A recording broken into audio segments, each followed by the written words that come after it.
DBSCG things.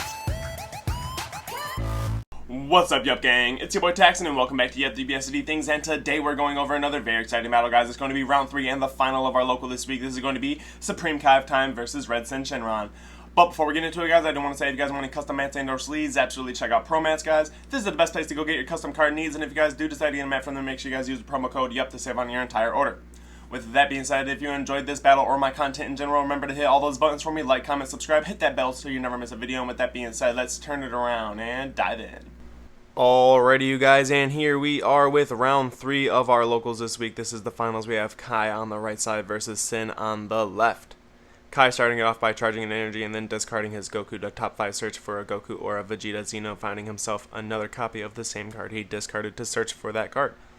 Going over to turn 1 for Sin Shinron here, we're going to use the activate main on the leader. Rest that bad boy, grab himself some balls. It looks like he had 2 in his life. Unfortunate there, but it's going to be what it's going to be. Those go to the hand. Those may or may not get activated this turn before passing. We'll see.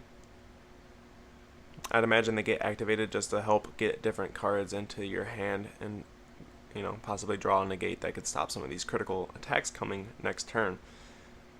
Here we're paying 1 for the Oceanus, going through the deck to grab a ball and drawing a card, shuffling the deck, and then from there more than likely passing turn over to Kai to enter the second turn there. So we got 4 balls into the Z energy for Sin, so that means turn 2 Awaken is definitely going to be a thing. Going over to turn 2 here for Supreme Kai, starting off by, was going to be swinging with the leader, not going to be that. Swinging with the leader, bursting 3 to draw a card. That does get comboed off the field in order to not take that damage.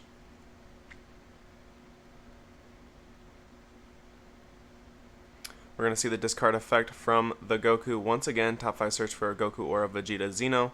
He does have his Vegeta Revived Ravager in hand, so we'll probably see him try to find a man on the mission here. And if not that, just grabbing a super combo or any other Goku or Vegeta Xeno is going to be worthwhile. So yep, it looks like here he's definitely grabbing himself a super combo, one of the best pieces to grab from your deck off that top 5 search. We'll see what he decides to do from here. He does have 2 energy active, so if he has his Unison, he doesn't have his Unison, so that's going to be a little bit slower than what the deck normally is. Anyways, overwhelm 3, auto on that guy to burst 3, putting 3 back into the drop area for him, and then passing turn over to Sin Shinron with both energy active. Unfortunately, not having his Unison nor a second overwhelm, or he might have had a second overwhelm, but not having his Unison to provide the wormhole to put out that second overwhelm is pretty harsh, but that's fine. We're going into turn 2 for Sin Shinron. Of course, we started off with the leader effect to go through the deck and grab the last 2 balls that we needed. Those went to the Z energy and drew us 2 cards, and then from here we're going to find a way to utilize an energy so that we can get full max value out of our leader's Awakening. So we're paying 1 for the new 4-drop promo blocker, of course, and then we're paying 1 for the Ice Shinron. This bad boy is essentially a 15k attacker that pops off the leader effect and then comes back as a critical. Swing with the 4-drop. The 4-drop is the 4-drop's auto popped the other dragon, and the other dragon came back with critical. And then of course from there, swinging with the leader after the Awaken, untap 1, untap himself. He gets the draw there, and then he passes turn. When he passes turn, that 4-drop does untap because he is a blocker. Very, very nice. And I believe it's when he blocks or attacks, he gets to pop a dragon and then switch to active mode and take up to 1 life. Do correct me if I'm wrong. I do not play Sin Shinron, so I'm not 100% sure on what those skills do. I'm just trying to go based off my recollection and knowledge. So swinging with the leader first, debating on a block here. So leader auto goes here, burst 3 to draw a card. And then from there we're going to see the Awaken because we do have 8 or more in the warp area, and we're at 4 or less life at the same time. So we do meet both conditions, so not a big deal on either situation on why he wanted to Awaken. Either way, a 15k attack is definitely a thing. Paying 1 here for the Unison. Unison comes out and swings 9k into the 2-drop. That does get blocked. When he blocks, he can pop a dragon and then choose something and minus a marker off it, or minus it by like 15 or 10 or whatever. Shenron stuff does, and he chooses the Unison there, knocking a marker off it before it even gets to utilize its effects. Here we're paying 1 for Koitsukai. Go to bottom deck 1.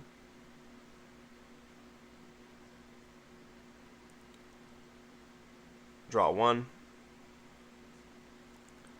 And then from here we'll probably see an Overrealm. Yep, Overrealm 6 for a double strike crit. Very powerful card. He did use Koitsukai before playing this card, which is pretty smart because now his opponent, if he wants to use the new Gohan, has to warp 2 cards from hand, which he does. He does use the Gohan there for 1.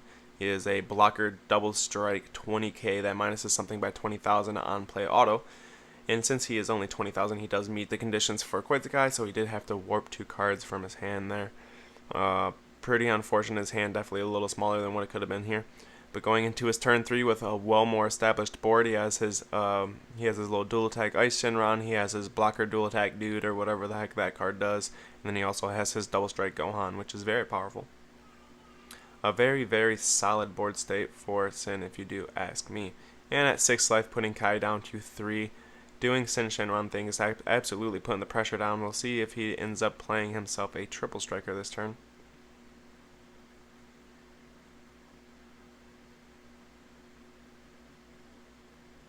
Yep, so Kai just taking a second to read what the triple striker does, just to be prepared for what it can do. So taking the life, going down to 2.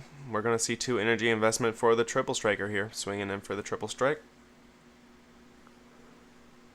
I wonder if we'll see a petrification here in order to negate its skills going into the next turn, so you don't have to worry about the activate battle, one less thing that you have to worry about in terms of defensive capabilities that Sin has, as long as you can actually negate that skill.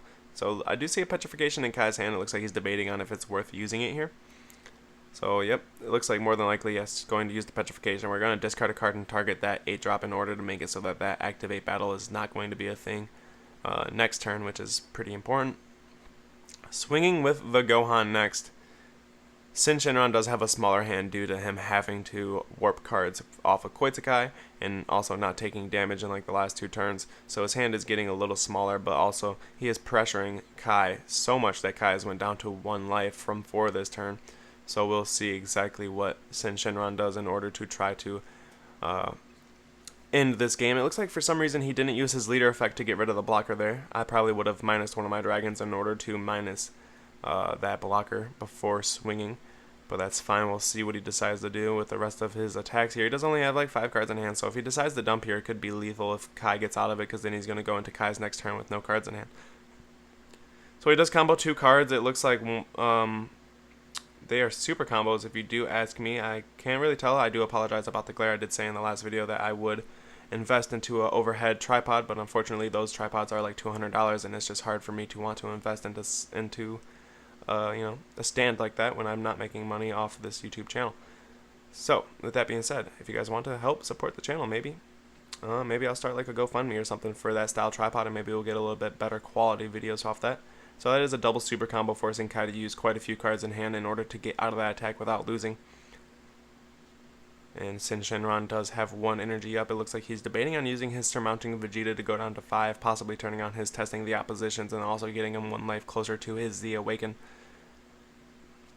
Nope, looks like we're not going into Surmounting here. We're going to go into the Naturon Shenron, which go ahead and top 5 search for just about any dragon besides the 8-drop, I believe.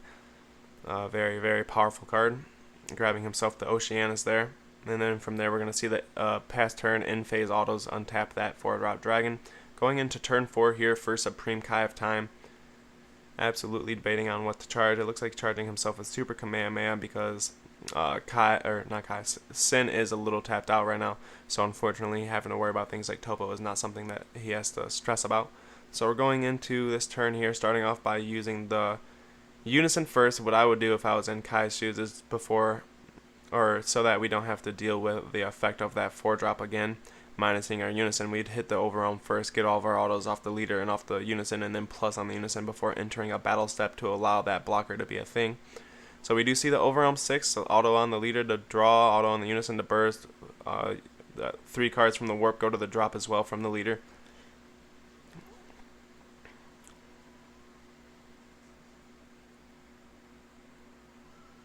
We're going to see the 2 energy investment for Cumber, very powerful card here. We'll see what he decides to warp. I imagine here he chooses the 4-cost blocker because the 8-drop right now is under petrification, so it cannot activate its skills until the start of its next turn. So that is definitely going to be a thing. Going into this life package here, we do have 6 total life, so we're going to take a card from it, warp it, and then play it. It looks like he warped the Dredge Destroyer and then chose to play that little 20k attacker. And then from there, we are starting off by swinging with the double strike crit Goku Man on the mission. Very powerful card here. Choosing to dump a super combo on it to put 30,000 double strike crit into it, possibly putting Sen Shenron not only from 5 to 3, but putting him that much closer to his Z Awaken. So if we do land this step, we're able to put him to 3, which is going to allow us to tempt him to use his Z Awaken, which is of course going to allow us to compensate for that 20k power instead of just not think about it. So now that he has that 3, as long as we swing with anything 20 or higher, we are going to force at least a 5k. So we'll see what we decide to do here. Swinging with the leader first, of course. Now we are in Z Awaken range for Sin, like I said, so we'll probably see a little bit of combos from Supreme Kai here in order to make it so that the Z Awaken doesn't get him out of the attack. So we're going to super combo here going to 25. This, of course, even on top of the Z Awaken, is going to force a super combo from Sen Shenron as well. So we'll see what he does here. He's already used quite a few super combos throughout this game as well. So he might not even have very many left to use. So starting off here with the Z Awaken, getting rid of all of the balls and 1 Z energy, and then comboing 2 5Ks from hand in order to stay alive. It looks like down to 3 or 4 cards in hand. Using a negate here, this is of course negate dragon. That's free when you're on your Z leader. Of course that does proc the Cumber auto. Cumber decides to go ahead and pop the Dredge Destroyer in order to take that guy. Swinging with that guy, he is a critical. He does get negated as well with testing the opposition, going to 2 life while also providing a blocker. We'll see exactly what Kai can do here in order to get rid of that blocker and proceed to push face. Starting off with the Overrealm, grabbing himself the 7-cost Max Saiyan from the drop area and then paying 1 in order to play it. He's going to hit the token and of course the 8-cost in field, swinging with 20,000 crit, comboing up to 30 crit. And it looks like that crit does go to the drop area. And he swings with the 30, and Sen cannot get out of it. With that being said, Supreme Kai won this battle. I hope you guys enjoyed it. Like, comment, subscribe.